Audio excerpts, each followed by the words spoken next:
wabarakatuh. Sampurasun. Wilujeng enjing ka pamirsa, dina acara Warta Sunda nyuguhkeun informasi ki Sunda keur balarea. Disarengan ku Simkuring Citra Pratiwi. Salami 25 menit kapayun Simkuring bade nyarengan pamirsa sadaya. Di acara Sunda TV, edisi Jumaah Pingsa 18 Februari 2020 hiji.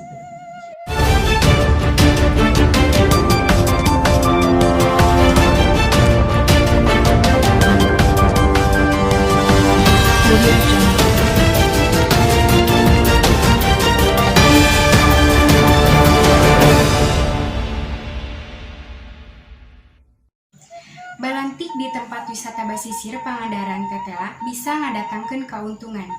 Balantikna oge bisa diandalkeun pikeun ngabayuan kulawargana. Sumangga nyanggakeun bae wartana.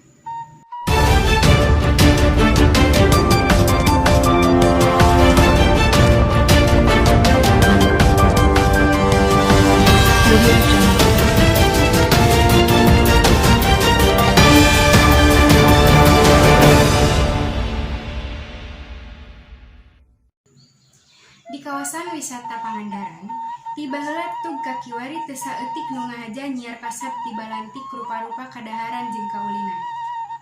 Nu dagangna horeng lain wae urang Pangandaran katut sabundeureunnana. Tapi oge teu saeutik nu jualna ti Sumedang, Garut, Banjar, Ciamis, jeung sajabana. Salah sahiji nu dagangna teh nyaeta Ude Supriyatna. Urang warga Garut nuges sulasan tahun dagang baso cuanki di basisir Pangandaran. Nurutkeun Ude, ari kulekeun mah balantik cuanki di basisir Pangandaran teh ngadatangkeun untung anu lumayan gede. Ude oge bisa ngabayuan kulawargana tina ladang balantikna teh. Buktina, ayeuna dina sapoe Ude bisa ngalabati tepi ka 300.000. Nurutkeun Ude jeung padagang sejenna, nu dagang di Pangandaran teh boga beungkeutan atau organisasina. Eta teh sangkan nu dagangna tartib jeung aya nu ngurus mun parang aya pasualan. Pamirsa, informasi anu